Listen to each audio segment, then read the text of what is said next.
কিন্তু অ্যাকশনে বিএনপি বিরোধী দল, গৃহপালিত বিরোধী দল, মানে অ্যাকশনটাই তো বিএনপির বিরুদ্ধে। জাতীয় পার্টির বিরুদ্ধে কিন্তু সাথে কিন্তু ওই সরকারের 15 বছরের কোনো বিরোধ হয় নাই, 15টা বছরের কোনো বিরোধ হয় নাই। তো সেটা যদি আজকে বিএনপি সবচেয়ে বড় দল, মানে রাজনীতির মাঠে যদি আপনি বলেন যে স্টিয়ারিংয়ে বসে আছে বিএনপি, টোটাল রোলটা তার কাছে। তো সেখানে যদি আপনি জুলাইয়ের পক্ষে থাকতে চান, কথার কথা, তাহলে তো আওয়ামী লীগের যখন বিচারের পূর্ব পর্যন্ত, বিচার না হওয়া পর্যন্ত তার কার্যক্রম নিষিদ্ধ করা হয়েছে, একইভাবে এই কথাটা বলা যাইতো যে জাতীয় পার্টিও আপনার কার্যক্রম বন্ধ থাকা উচিত বিচার না হওয়া পর্যন্ত। কিন্তু বিএনপি তো আপনার নির্বাহী আদেশে কাউকে নিষিদ্ধ করার পক্ষে না, আদালতের মাধ্যমে, পার্লামেন্টের মাধ্যমে। যদি বন্ধ না হয়, আপনি বন্ধ করে ফেললে কথা বলবেন না, আর বন্ধ করার প্রস্তাব আসলে বলবেন আমরা বিরুদ্ধে না, কথাটা তো এক হলো না। আপনি যদি নির্বাহী আদেশের বিরুদ্ধে থাকেন বা পক্ষপাতী না, তাহলে ওনার এটাও তো বলা উচিত যে আওয়ামী লীগকে যে নিষিদ্ধ করা হয়েছে নির্বাহী আদেশ দিয়ে, সেটাও ঠিক হয়নি, সেটা উইথড্র করা উচিত। 1, 2, জামাতের যখন নিবন্ধন বাতিল করা হলো তখনও তো বলা উচিত ছিল নির্বাহী আদেশে বাতিল করা সঠিক নয়। 3, যখন 3 তারিখে সমস্ত রাজনীতি বন্ধ করে দিল তাদের, সেটার আলোকে আজকেও বলা উচিত ছিল এটা ঠিক হয়নি। এই যে মাঠে গেল, সেখানেও বড় দলের দায়িত্ব আমি মনে করি, কারণ আপনি তো একটা একেবারে কঠিন জায়গায় বসে আছেন। আপনাকে এখন আপনি হিরো, পুরা দেশের রাজনৈতিক স্টিয়ারিংটা আপনার কাছে। আমি ব্যক্তিগতভাবে মনে করি যে বিএনপির সামনে কেউ নাই, সুতরাং এই যে ম্যানেজ করা, এই ম্যানেজ করার ক্ষেত্রে তাদের কিছু ব্যর্থতা আমি দেখতে পাচ্ছি। এখন বিএনপি কি আরেকজনের রাজনীতি করে দিবে? তার রাজনীতি কি বিএনপি নিয়ন্ত্রণ করবে? না, আপনি তো আলোচনার টেবিলে বসতেছেন, ফেব্রুয়ারি থেকে বসতেছেন না, তা আলোচনার টেবিলে বসে আপনার একটা সমঝোতায় যেতে হবে না? এখন আসেন, পিআর পদ্ধতি যারা চাচ্ছে, তারা চাচ্ছে কেন? আমরা তো অতীতেও দেখছি আসন বন্টন হয়েছে, পরিষ্কার বাংলাদেশে আসন বন্টন নির্বাচন হয়েছে, যে বড় দল যে আসনগুলো ছেড়ে দিচ্ছে অন্য দলের জন্য, ওইখানে তাদের প্রার্থী দেয় নাই। এটা তো সমঝোতা হয়েছে, এটা তো গণতন্ত্রের সিস্টেম না। আপনি সিট ছেড়ে দিবেন, আর সিট ছেড়ে দেওয়ার পর ওখানে আপনার দলের যারা আছে তারাও ভোট দেয় যাদেরকে আপনারা বলতেছেন ওদেরকে, যাদেরকে ছাড়ছেন। এটা কি গণতন্ত্র হইল নাকি? আপনার দলের লোকেও ভোট দিতেছে মিস্টার এক্সরে, যে অন্য দলের, সিটটা ছেড়ে দেওয়া, এটা গণতন্ত্র হইল? এটা তো মানুষের সাথে প্রহসন করা হইল।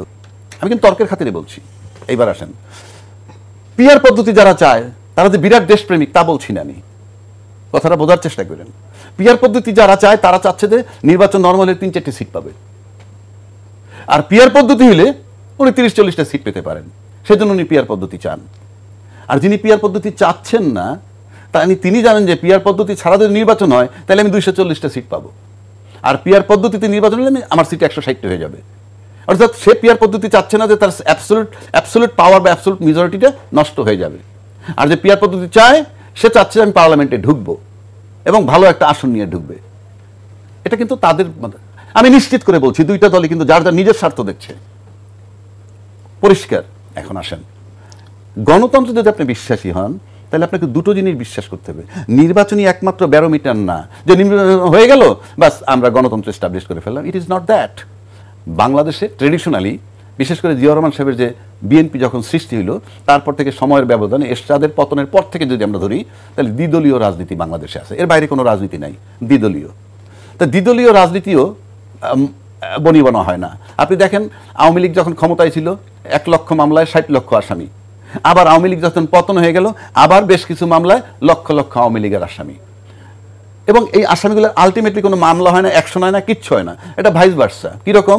91 নির্বাচনে বিএনপি ক্ষমতায় গেছে, 5 বছর পারফরমেন্স ভালো হয় না, ভোট দিচ্ছে আবার আওয়ামী লীগকে, আবার তারপরে বিএনপিকে, সব কেয়ারটেকারের অধীন হয়েছে। তার মানে কি, এই জনগণগুলোর কোথাও যাওয়ার জায়গা নাই, অল্টারনেটিভ একটা আর একটা। এবং ফলে কি হয়, এরা কিন্তু একে অপরের বিচারও করে নাই, কেউ কোনো স্টেপ নেয় নাই, গল্প যতই করেন না কেন। কারণ আমার মুখে তর্ক করে লাভ নেই, আমি এই দেশের মানুষ, এই আবহাওয়ায় বড় হয়েছি, টোটাল অ্যাক্টিভিটিসটা দেখতেছি, চুলের টার্মে বলতেছি। আপনার ধারণা, এই গল্প আমার কাছে নাই। I am very much straight forward.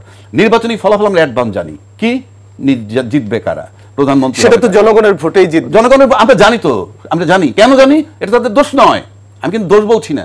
অর্থাৎ একদলীয় ফর্মে আছে, কিন্তু তাদেরই ভাবা উচিত, যদি দেশকে ভালোবাসে, গণতন্ত্র প্রতিষ্ঠা করতে হয়, তাদের কি ভাবা উচিত, একটা শক্ত বিরোধী দল না থাকলে সেখানে গণতন্ত্র চর্চা হয় না। জি, সেখানে গণতন্ত্র চর্চা হয় না।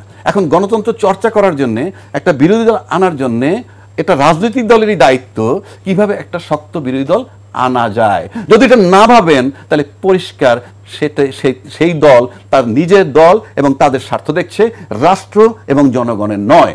জি, আমি আপনার এই কথার সূত্র ধরে জনাব সিদ্দিকুর রহমান খান আপনার কাছে প্রশ্ন রাখতে চাই যে বিএনপি সরকারে না থেকেও তার উপরে সমস্ত দায়িত্ব যাচ্ছে, এই দায়টা কি আসলে বিএনপির কিনা, বিএনপি নিবে কিনা, বিএনপি কতটুকু দায় নেবে, যে সব দায় কি বিএনপির, বিএনপি যদিও সরকারে নেই?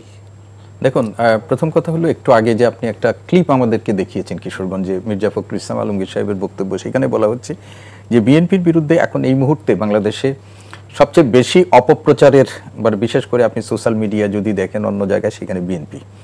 এবং সেইখানে যেহেতু রাষ্ট্র ক্ষমতা পরিচালনার দায়িত্বে ইতিপূর্বে বিএনপি ছিল, তো সেইখানে রাষ্ট্র দল, তো ফলে যেটা একটু আগে উনি বলেছেন যে বড় দল হিসাবে আমাদের দেশে যে আমরা যা সার্বিকভাবে দেখি, বড় দল হিসাবে বিএনপির কার্যক্রম, বিএনপির সবকিছু মিলিয়ে বিএনপি তো একটু আক্রমণের মুখেই আছেন।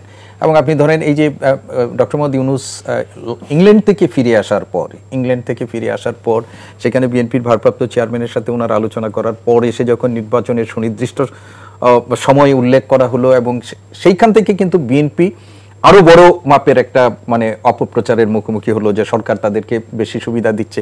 ইভেন আপনি দেখেন জাতিসংঘে যিনি যাচ্ছেন, অন্য দল থেকে একজন করে যাচ্ছে, বিএনপি থেকে 2 জন নিচ্ছেন উনি। এটা নিয়েও কিন্তু একটা বড় রকমের আলোচনার মধ্যে আছে। এখন বিএনপি রাজনৈতিক দলগুলোর সাথে ঐক্যমত্য কমিশনে যখন আলোচনায় বসে, বিএনপি তাদের অবশ্যই রাজনৈতিক দল হিসাবে তাদের স্বার্থ দেখবে। এই রাজনৈতিক দলটি গত 1.5 দশকে যে ধরনের পরিস্থিতির মধ্য দিয়ে গেছে, সেই পরিস্থিতির মধ্য থেকে তারা নিজেদের রাজনৈতিক পুনরুত্থানের জন্য তারা তাদের দলীয় আদর্শকে সামনে রেখে সেই ধরনের যাবে, এবং এটাই স্বাভাবিক। এবং পিআর পদ্ধতি নিয়ে যারা আলোচনা করছে, যারা করছে, তারাও প্রত্যেকেই এই দেশের মানুষের চিন্তার থেকে নিজেদের রাজনৈতিক স্বার্থ চিন্তাটাই করছে। এটাই হলো আমাদের সবচেয়ে দুর্ভাগ্যজনক। এখন রাজনৈতিক দল হিসাবে বিএনপি একটা পরীক্ষিত রাজনৈতিক দল, তারা সরকার পরিচালনা করেছে, জনগণের কাছে গেছে, তারা কখনো জনগণদের দ্বারা সমাদৃত হয়েছে, নির্বাচনে বিজয়ী হয়েছে, কখনো বা পরাজিত হয়ে আবার বিরোধী দলে গিয়েছে। এটাই গণতান্ত্রিক প্রক্রিয়ার মধ্য দিয়ে, এটাই কিন্তু স্বাভাবিক। এখন সামনে যে নির্বাচনটি আছে, সেই নির্বাচনে পিআর পদ্ধতিতে নির্বাচন আয়োজনের জন্য বাংলাদেশ প্রস্তুত কিনা, সেটা একটা গুরুত্বপূর্ণ বিষয়। আপনি দেখেছেন যে এই পিআর পদ্ধতিতে আমরা এটাই দেখছি যে রাজনীতিবিদ যারা আলোচনার টেবিলে বসছে তাদের প্রত্যেকের পিআর পদ্ধতি বুঝতেই হবে। যদি না বোঝে তার রাজনীতি ছেড়ে দেওয়া উচিত, কারণ আপনি তো রাজনীতিবিদ। পিআর পদ্ধতি কার্যকর হবে কি হবে না সেটা অন্য চ্যাপ্টার, আপনি বুঝবেন না, না বুঝলে you don't have the right to go for work in the field of politics. পরিষ্কার আপনাকে বুঝতে হবে, আপনি তো রাজনীতিবিদ, আপনাকে পিআর পদ্ধতি বুঝতে হবে, অন্য পদ্ধতি বুঝতে হবে, গণতন্ত্র বুঝতে হবে, গণতন্ত্র না কেমনে সেটা বুঝতে হবে, ম্যান্ডেটরি, কাজে এটা বলে কোনো মাপ নাই। 1, 2 আসেন, পিআর পদ্ধতি নিয়ে এখন একটা কথা আসছে, গণভোট, যে গণভোট দেন, কে চায় কে চায় না। তাতে যারা আন্দোলন করছে পিআর পদ্ধতির পক্ষে, শুরুতে বলছি যার যার স্বার্থ দেখে, তারা পার্লামেন্টে ঢোকার জন্য পিআর পদ্ধতি চায়, যারা অপোজ করে তারা সংখ্যাগরিষ্ঠ রাজত্ব চায়, এই জন্য পিআর পদ্ধতি চায় না। এখন আসেন, সবচেয়ে পপুলার দল ওনরা বিএনপি 240টা সিট পাক, 280টা সিট পাবে, পুরা জয় জয়কার ভাব, if it is a fact. আবার গণভোটেও আপনারা রাজি, একজন বলতেছে নির্বাচনের আগে, আরেকজন বলতেছে নির্বাচনের পরে। আপনি যদি নিশ্চিত থাকেন আপনার পপুলারিটির অন্ত নাই, 47 বছর ধরে আপনি দেশের জন্য ভালো কাজ করছেন, তাহলে গণভোট আগে দিতে দোষ কি? আমার কিন্তু এটা আর্গুমেন্ট, আমি কোনো চ্যালেঞ্জে যাচ্ছি না, কারণ ওটাই করতে হবে, এটাই করতে হবে, দ্যাট ইজ দেয়ার ডিসিশন। আপনার গণভোটে যাইতে ভয়টা কোথায়? কেননা 30%, 35% ভোটার আপনাদের আছে। আমি নিশ্চিত করে বলতে পারি বাংলাদেশের সমস্ত ইসলামী দল কিংবা যারা আন্দোলন করতেছে এই পিআর পদ্ধতির পক্ষে, তাদের 10-12% টোটাল হয় কিনা আমার সন্দেহ আছে। তাহলে যেখানে আপনাদের 35% ভোট মিনিমাম আছে, সেখানে গণভোটটা আপনি নির্বাচনের আগে, সমস্যাটা কোথায়? 1 নম্বর। 2 নম্বর, জনগণ যে বোঝে না পিআর পদ্ধতি, সেটার জন্য গণভোটে হতে পারে। আমরা যদি দেখি যে 70% লোকে বলছে আমরা গণভোট বুঝি না, বাদ, পিআর বুঝি না, আমরা পিআর বুঝি না, বাদ, it's a matter of 2-3 days, 7 days, এটা তো আর অনেক কিছু লাগবে না, আমি তর্কের খাতিরে বলছি। এবং আপনারা কনফিডেন্ট যে আপনারা দাঁড়াইলেই পাস করবেন, যার জন্য পিআর পদ্ধতি চাচ্ছেন না। পিআর পদ্ধতি যদি হয় তাহলে নিঃসন্দেহে অনেক সিট অন্যান্য দলে পাবে। তাহলে আপনাদের যদি এত পপুলারিটি সব কিছু থাকে, দিতে আপত্তি কোথায়? 1 নম্বর। 2 নম্বর, গণভোট দিবেন আপনার নির্বাচন হওয়ার পর, এই সব শর্ত কিন্তু যে 2 বছরের মধ্যে বাস্তবায়ন করা। আমরা অতীতের যে কর্মকাণ্ডকে দেখছি তাতে আমরা নিশ্চিত করে বলতে পারি ক্ষমতায় গিয়ে কেউ এটা বাস্তবায়ন করবে না। 90 এর রূপরেখা যদি বলে হ্যাঁ 90 এর রূপরেখা সবই তো মডেল আমাদের কাছে, পরে বাদ হয়ে গেছে। সেই জন্য বলছি এখন আপনি যদি বলেন প্রমাণ কি, যুক্তি কি, লজিক কি, লজিক দিচ্ছি। 1 নম্বর, রাজনীতিবিদরা 53 বছর যাবত বলে আসছেন রাজনীতিতে শেষ কথা বলতে কিছু নাই, তার মানে কথা অদল বদল করা যায়, এবং তাই করছে কাল ধরে। 1 2, যারা নোট অফ ডিসেন্ট দিয়ে পার্লামেন্টে যাবেন তখন তারা বলবেন আমরা তো নোট অফ ডিসেন্ট দিয়েই আসছি, আমার কোনো ঠেকাই নেই। আর 3 নম্বর হইল যে জুলাই সনদ বাস্তবায়ন করা, সেটাও করবে কিন্তু পরবর্তী 2 বছরের মধ্যে। তারপরে যে নিম্নকক্ষ উচ্চকক্ষ আলাপ হইতেছে, আলাপটাই তো ভেগ। আপনি কিসের উপর আলাপ করতেছেন? কোথায় আপনার উচ্চকক্ষ? সেটা পার্লামেন্টে যাওয়ার পর 2 বছরের মধ্যে করবেন, তারপরে চিন্তা। এই আলাপগুলোই তো ভেগ। আর এই যে জুলাই সনদ আলোচনাটা টোটাল বুলশিট, শুভঙ্করের ফাঁকি হচ্ছে। তাহলে আপনি আমাকে বলেন জুলাই সনদ যদি, তর্কের খাতিরে বললাম, এই জুলাই সনদ যদি বাস্তবায়ন করতে হয় তাহলে তো 2/3 মেজরিটি নিয়ে যারা যাবে তারা না করলে আপনি কি করবেন? কিছুই করার নাই। আর যেহেতু আমি কিন্তু পিয়ার পদ্ধতির পক্ষে বিপক্ষে না, যারা চান না তারও পক্ষে বিপক্ষে না, আমি রাষ্ট্র এবং জনগণের পক্ষে। রাষ্ট্র এবং জনগণের পক্ষে যদি হয় তাহলে সরকার একচ্ছত্র আধিপত্য যাতে বিস্তার করতে না পারে তার জন্য যে প্রয়োজনটা, যেটা করা দরকার সেটাই করা উচিত, এটা ভাবা উচিত। এখন আসেন, সমঝোতার নির্বাচন আমরা বহু দেখছি। আপনি যখনই সমঝোতার নির্বাচন করবেন তখন সে ডিপেন্ডেবল থাকে, যে তার কিন্তু ভোট কাউন্ট হচ্ছে না, সেটা তুলে নিব। এখন বলতে পারেন সরকার নড়বড়ে হয়, হতেই পারে। আপনি যদি স্বচ্ছ থাকেন, আপনি যদি স্বচ্ছতা থাকে আপনার ভিতরে, আপনি চিন্তায় সৎ থাকেন, চেতনায় সৎ থাকেন, এগুলো আপনাকে কিছু টাচ করে না। কেননা আমরা জানি ওই বহু উন্নত দেশে সরকার 5 বছরে 5 বার পাল্টায়, সেখানেও পিয়ার সিস্টেম। জাপান বলেন, ইটালি বলেন। ইন এডিশন, আপনি যদি আইনের প্রতি শ্রদ্ধাশীল, আপনি যদি স্বচ্ছ হন, সৌদি আরবে চুরি করলে হাত কেটে দেয়, সৌদির লোকের হাত নাই। কুদৃষ্টি দিলে চোখ থাকে না, তুলে ফেলায়, ওদের চোখ নাই। তার মানে কি? আপনি আইন, এখন কমিটমেন্ট আপনি অতীতে নষ্ট করছেন বলে আপনাকে বিশ্বাস করে না। কারণ যেই জামাতে আপনি রাজাকার বলে গালি দিচ্ছেন তার সাথে সমঝোতা করে নাই কোন দল? অতীতের পরীক্ষিত 2টি দলই তার সাথে সমঝোতা করছে। যখন তার সাথে সমঝোতা হয় তখন তার গায়ের থেকে ঘ্রাণ পান, আর যখন তার সাথে সমঝোতা হয় না কিংবা প্রয়োজন নাই তখন আপনি গন্ধ পান। এটা তো রাজনীতি হতে পারে না। জি, সিদ্দিকুর রহমান খান, জামাত নতুন করে সংবিধানের 106 অনুচ্ছেদ নিয়ে কথা বলছে, আলোচনার একদম শেষ পর্যায়ে এসে। এটা কি ঐকমত্য কমিশনের যে প্রক্রিয়া, সেই প্রক্রিয়াকে বাধাগ্রস্ত করার জন্য? 106 নম্বর অনুচ্ছেদকে নিয়ে যদি কথা হয় তাহলে তো এই সরকারের আইনি ভিত্তি নিয়েই প্রশ্ন। কারণ এই সরকার সংবিধানের 106 অনুচ্ছেদের ভিত্তিতেই এই সরকার প্রতিষ্ঠিত হয়েছে। সুপ্রিম কোর্টের মানে পরামর্শের ভিত্তিতে এটা নিয়ে করেছে। এখন এই 106 নিয়ে যদি তারা আলোচনা প্রশ্ন উত্থাপন করে তাহলে এই সরকারের ইয়ে নিয়েই প্রশ্ন উত্থাপিত হবে। এখন দেখুন, যে বিষয়গুলো আমাদের মোটা দাগে আলোচনা হচ্ছে সেটা হলো জুলাই সনদ। জুলাই সনদের বিএনপির সাথে বক্তব্যটা কোথায়? বিএনপি বলছে যে জুলাই সনদকে কোনোভাবেই আমাদের বিদ্যমান সংবিধানের উপরে আপনি স্থান দিতে পারবেন না। এক। আর জুলাই সনদের আইনি ভিত্তি দেওয়ার অধিকার 2টা ভাবে হতে পারে। বিএনপি বলছে যে এটা সংসদেই দিবে, অথবা গণভোট, সংসদ দিবে। এবং সেইখানে যদি আরেকটা হয় তাহলে আপনি যেটা করতে পারেন সেটা হলো ওই যে এখন যেটা রাষ্ট্রপতির কনস্টিটিউশন অর্ডার যেটা যদি দেয়, সংবিধান মানে অধ্যাদেশ জারির মাধ্যমে সেটি করেন, সেইটার জন্য হলে আপনাকে আবার একটা রেফারেন্ডামে যেতে হবে।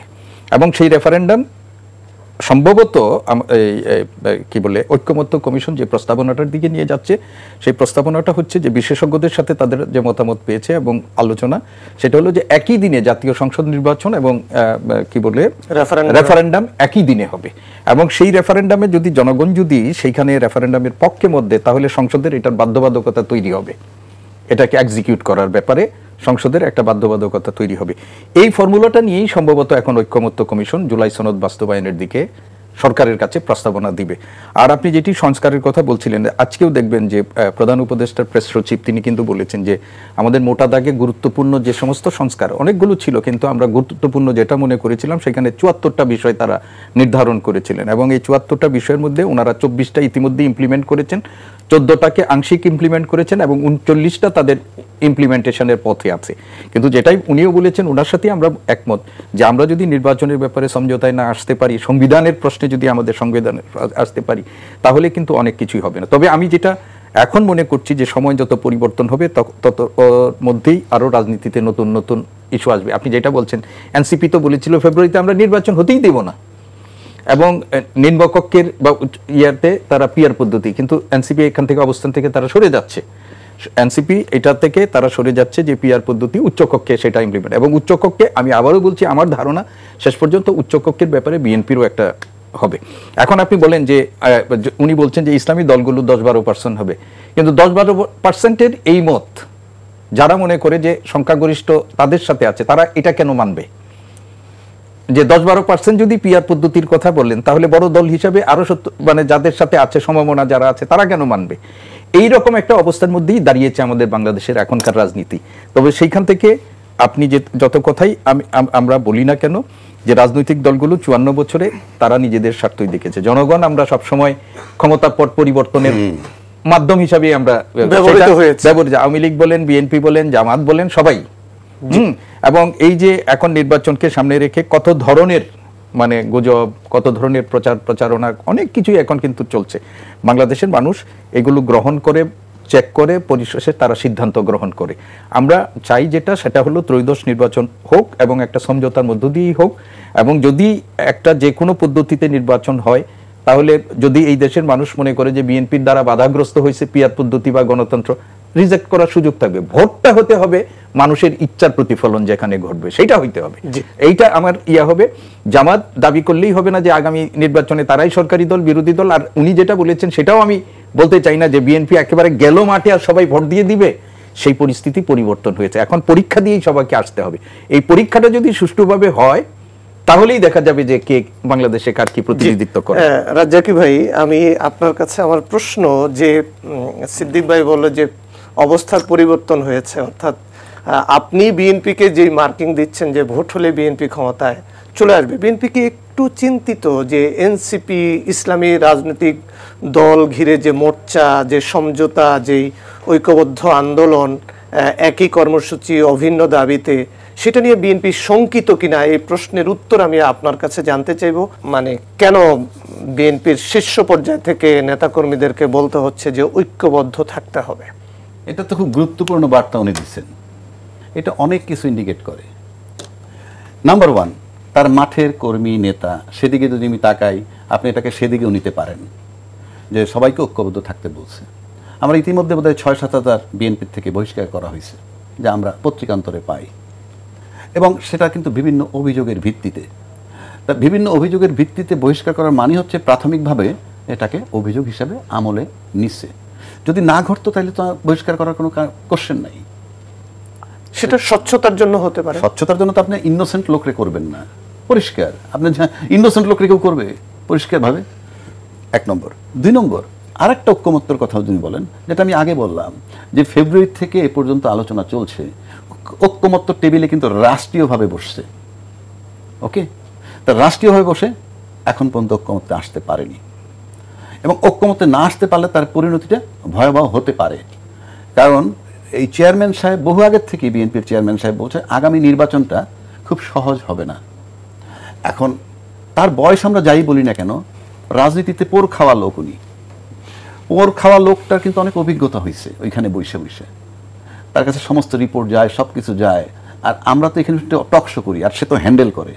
সুতরাং তার কাছে ফার্স্ট হ্যান্ড ইনফরমেশন আমার চেয়ে বেশি, সব কিছুই তার কাছে বেশি, তার আলোকে সে বলছে।